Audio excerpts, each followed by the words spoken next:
Hello everyone. और आज हमारा जो ह्यूमन स्केलेटन सिस्टम है, मानव कंकाल तंत्र, उसका अंतिम टॉपिक है। तो यहाँ हम आज कर रहे हैं संधियाँ, यानी कि जॉइंट्स, दो हड्डियों के बीच में जोड़ जो है उसकी स्थिति, उसके प्रकार हम करने वाले हैं। तो यहाँ पर आपको बता दें कि अस्थियों और अस्थियों यानी बोन और बोन को जोड़ने वाली संरचना कहलाती है लिगामेंट, जिसे कहते हैं लिगामेंट। हिंदी में कह देते हैं इनको स्नायु। और जो बोन और जो पेशी है, उनको जो जोड़ने वाले तंतु होते हैं वो कहलाते हैं टेंडन, जिन्हें कहते हैं कंडरा हिंदी में। तो दो हड्डियों के बीच में प्रोटीन से बने हुए ऐसे तंतु जो उनके बीच की संधि का निर्माण करते हैं उन्हें कहते हैं लिगामेंट, यानी कि स्नायु। और जो हड्डियों और पेशियों के मध्य जो तंतु होते हैं जो उनके बीच में संधियां स्थापित करते हैं उन्हें कहते हैं टेंडन, यानी कि कंडरा। अब हम यहां पर तीन प्रकार की संधियां कर रहे हैं कि दो हड्डियों के बीच में जो जोड़ पाया जाता है उनकी गति के आधार पर तीन प्रकार की संधियां पाई जाती हैं। पहली पाई जाती है स्थिर या अचल संधि, दूसरी है आंशिक चल संधि और तीसरी है चल संधि। अब इन तीनों के जो प्रकार हैं उनको उदाहरण सहित मैं आपको बताऊंगा, समझा रहा हूं। अब सबसे पहले हम ले रहे हैं अचल संधि।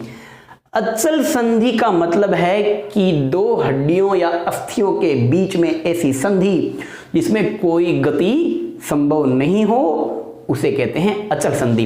जैसे कि कपाल की अस्थियों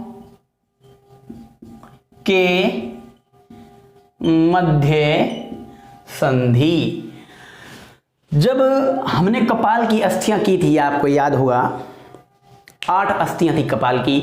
तो इस कपाल की अस्थियां आपस में जुड़ी होती हैं, बस उनके बीच में दरारें होती हैं, यानी कि इनके बीच में कोई भी संधि है जो उसमें गति नहीं पाई जाती, इसलिए इन्हें कहते हैं अचल संधि। और उसका उदाहरण है कपाल की अस्थियों के मध्य की जो संधियां हैं उनको कहते हैं स्थिर या अचल संधि, क्योंकि वो जो कहलाती हैं सिवन और उनके मध्य कोई भी गति नहीं पाई जाती। और अब दूसरा जो हमारा है प्रकार संधि का, वो है आंशिक चल संधि। मतलब भाई इसमें संधि में गति तो होती है, परंतु गति जो है वो सीमित होती है, थोड़ी सी होती है। ऐसे नहीं कि कितना मर्जी हिला लो संधि को, ऐसे नहीं है। तो इसमें कैसे है बता रहा हूं मैं आपको, समझिए इसको कि इसमें दो प्रकार बताए गए हैं और प्रकार के जब मैं उदाहरण दूंगा तो आपको बिल्कुल आसानी से समझ आ जाएगा कि इसमें क्या है। तो जो हमारा पहली जो संधि है वो है धुराग्र संधि, या जिसको इंग्लिश में पाइवट जॉइंट भी कहते हैं। अब ये जो पाइवट जॉइंट है वो मैंने आपको ये बता रखा है कि जैसे ये एक्सल, या कई बार कलपुर्जों में आपने देखा होगा कि एक तो यहाँ पे ये एक्सल होता है और उसके चारों ये संधि ये जो है ये स्थिर रहती है और इसकी चारों ये घूमती रहती है। तो ये जो पाइवट जॉइंट है वो हमारी जो रीढ़ की हड्डी में हमने की थी एटलस और एक्सिस। आपको पता है रीढ़ की हड्डी में जो ग्रीवा की अस्थियां थी उसमें सबसे ऊपर वाली पहली जो थी वो थी एटलस और दूसरी थी एक्सिस। तो जो एटलस और एक्सिस के बीच में जो संधि पाई जाती है ना, उसे क्या कहते हैं, पाइवट जॉइंट कहते हैं। और उसके मध्य भी आंशिक जो है गति पाई जाती है, आंशिक चल संधि कहलाती है। कि मतलब हमने ऐसे कर लिया या ऐसे कर लिया, तो एक हल्का सा मूवमेंट इसमें पाया जाता है, इसलिए इसको क्या बोला गया है, आंशिक चल संधि बोला गया है। कशेरुका की पहली और दूसरी कशेरुकों के मध्य यानी एटलस और एक्सिस के मध्य जो गति पाई जाती है ऐसे और ऐसे ऐसे, बस इतनी सी। या फिर मान लो कि ये संधि मैं बता रहा हूं आपको और ये संधि है, तो इतनी सी बस गति पाई जा रही है, उसे क्या कहते हैं, पाइवट जॉइंट या धुराग्र संधि। तो एटलस और एक्सिस के मध्य की संधि है वो है धुराग्र संधि। दूसरी है विसर्पी संधि। नाम से पता लग रहा है ग्लाइडिंग, यानी कि एक दूसरे पर फिसलना या सरकना। तो ग्लाइडिंग संधि, जैसे यहां पर तो ये मार्कर है भाई, ऐसे ये दो हड्डियां हैं और इनके मुझे ऐसे गति पाई जाए। अब ऐसी गति किसके बीच में पाई जाती है?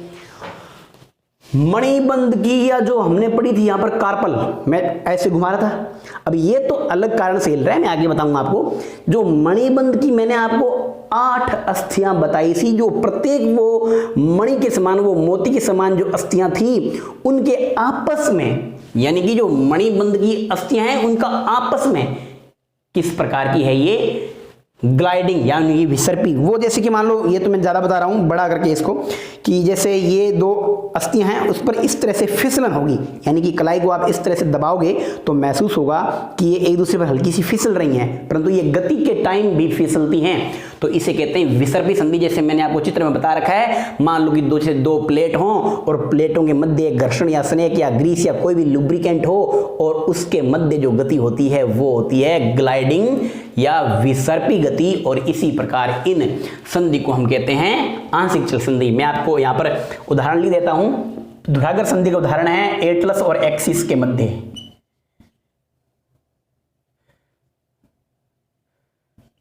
एटलस व एक्सिस के मध्य, और ये होगी मणिबंध को क्या कहेंगे इंग्लिश में? कार्पल्स के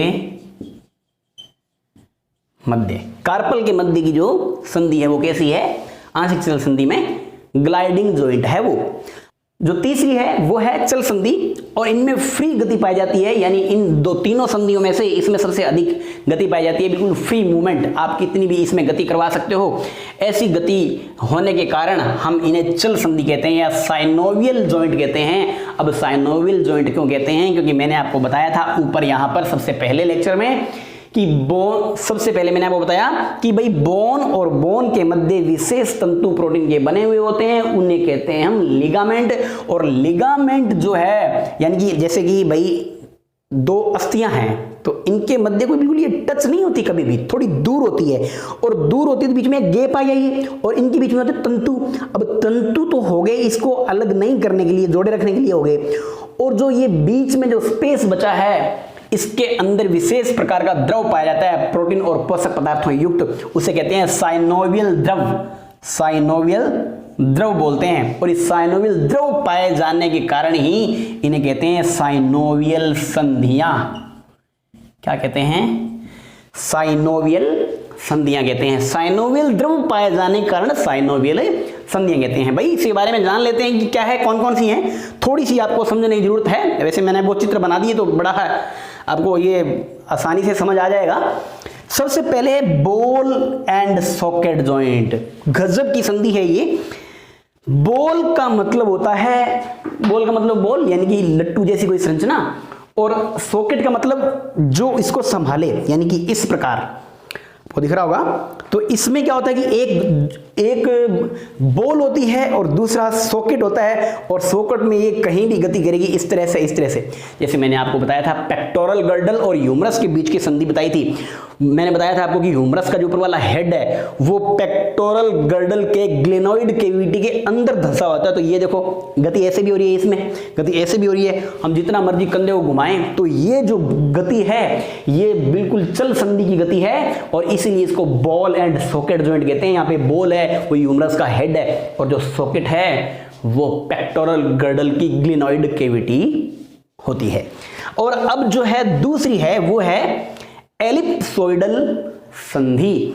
एलिप्सोइडल या इसको बोलते हैं दीर्घवृत्तज संधि बोलते हैं। अब ये जो संधि है वो किसके बीच में पाई जाती है? ये पाई जाती है हमारी जो रेडियस है उसके और मणिबंध के बीच। रेडियस और मणिबंध के बीच में जो संधि होती है वो होती है एलिप्सोइडल जॉइंट। एलिप्सोइडल में जॉइंट में इस प्रकार देखो, अभी यहां पर ये गति हो रही है ना, ये गति हो रही है, ये गति एलिप्सोइडल जॉइंट के कारण हो रही है। और इसमें तीसरी है वो है हिंज जॉइंट। अब हिंज का मतलब होता है कब्जा। अब आपने देखा होगा गेट में कब्जे होते हैं तो वो गेट एक तरफ तो पूरा खुल जाता है और एक तरफ बंद नहीं होता आगे, यानी वैसे आप कब्जे को भी अलग निकाल के देखोगे ना तो इस तरह से जॉइंट बनाता है। तो यानी कि यहां तो पूरा इस तरह से घूमेगा और यहां पर जाके अटक जाएगा तो आधी गति होगी। जैसे कोहनी की संधि ये वाली, तो यहां पर है ये संधि देखो पूरी हो रही है यहां पर, और यहां पर आके ये देखो अटक गई, समझ रहे हो। वैसे हमारे घुटने में घुटना पीछे की हम मोड़ सकते हैं पीछे की ओर टांग को, लेकिन जब आगे जाते हैं तो आगे जाके रुक जाती है। और ये इस प्रकार की जो संधि होती है उसको बोलते हैं हिंज जॉइंट, उसे बोलते हैं हिंज जॉइंट यानी कि कब्जा संधि। अब इसमें देखो यहां पर तो ये गति होगी यहां तक, इसको यदि घुमाया जाए तो यहां तक तो गति होगी, परंतु ऊपर गति नहीं होगी, यानी कि आधी गति। मैंने आपको बताया भी था, पिछले लेक्चर में जिक्र किया था मैंने थोड़ा सा। तो इसे कहते हैं हिंज जॉइंट। और अंतिम है वो है सैडल जॉइंट। अब सैडल जॉइंट मैंने आपको चित्र दिखा रखा है, ठीक है। अब वैसे मैं आपको बता दूंगा कि कैसे। भाई एक तो इसमें जो नीचे वाली संरचना है ना वो तो है ऐसे, और ऊपर वाली संरचना है वो है ऐसे। तो ये थोड़ा सा ऐसे और थोड़ी सी ऐसे होगी, समझ रहे हो ना भाई। एक तो ऐसे दिख रहा होगा आपको और एक होगा ऐसे, तो ये तो इतनी करी गति, ये इतनी करी गति। तो ऐसा ये चित्र है सैडल जॉइंट। और ये कहां होता है? ये होती है हमारी मणिबंध और हमारी जो फर्स्ट कार्पल है उसके बीच। भाई थोड़ा कंफ्यूज मत हो ना, जो एलिप्सोइडल जॉइंट है वो रेडियस और कार्पल के बीच था, जबकि जो सैडल जॉइंट है वो कार्पल और मेटाकार्पल के बीच है। कार्पल और मेटाकार्पल के बीच में, इसको बोलते हैं सैडल जॉइंट। तो हो गया ये भाई कि यहां पर जो हमने अस्थि की थी, हमने क्लाई की, उसके और ये मेटाकार्पल, ये वाली मेटाकार्पल है, 5 मेटाकार्पल बताई थी मैंने आपको, इनके बीच की जो संधि है वो कहलाती है सैडल जॉइंट। आप देखो किस तरह से अंगूठा हिलता है ना ऐसे, ये तो ये यहां देखो हिल कहां से रहा है, ये यहां से मूवमेंट हो रहा है इसका, तो यहां पर जॉइंट है, वो यहां पर जॉइंट है इस अंगूठे की। ये हड्डी देखो, इसमें 3 हड्डियां मैंने बताया था, बाकी सब में 4-4 होती हैं भाई। एक तो ये मेटाकार्पल होगी, फिर ये 1 2 3, जब अंगूठे में देखो 1 और 2 दो ही है, तो इसके बाद में डायरेक्ट ये वाली आ गई और ये इससे जुड़ी होती है, तो इस पर ऐसे गति होती है, बाकी में ऐसी गति है ही नहीं। तो ये जो क्या हो गया, सैडल जॉइंट। तो इस प्रकार है, इसमें अंगूठे की जो अस्थि है ये वाली यानी कार्पल और मेटाकार्पल के मध्य जो संधि है वो है सैडल जॉइंट। एक बार मैं दोबारा उदाहरण दे देता हूं भाई। ये हो गया अपना ह्यूमरस व ग्लेनोइड। ऊपर लिखूं थोड़ा सा, दिख नहीं रहा तो यहां पर ले देता हूं, ह्यूमरस व ग्लेनोइड केविटी। एलिप्सोइडल का मैंने क्या बताया था? एलिप्सोइडल बताया था मैंने रेडियस और कार्पल के बीच। लिख दूं मैं यहां पर, रेडियस व कार्पल के बीच। दिख रहा होगा, रेडियस व कार्पल के बीच, रेडियस व कार्पल के बीच। ये क्या हो गया? एलिप्सोइडल हो गया। हिंज कौन सा हो गया? ये कोहनी की जो संधि है ना, यानी कौन सी भाई? ह्यूमरस का जो नीचे वाला भाग है और जो रेडियस अल्ना का ऊपर वाला भाग है वो कौन सा हो गया? हिंज जॉइंट हो गया। तो बोल दूं कि एल्बो जॉइंट। और सैडल जॉइंट कौन सा? कार्पल और फर्स्ट मेटाकार्पल। कार्पल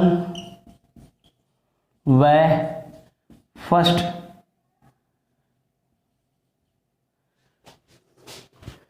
कहाँ लिखें इसको? यहीं ले देता हूं, देख लेना भाई। कार्पल व first metacarpal, first metacarpal, ये थी संधियां हमारी। तो ये आपकी गति के आधार पर संधियां 3 प्रकार की होती हैं और इनके उप प्रकारों के उदाहरण सहित मैंने आपको समझाया। और आगे वाले जो टॉपिक हैं वो हम आगे की वीडियो में करेंगे।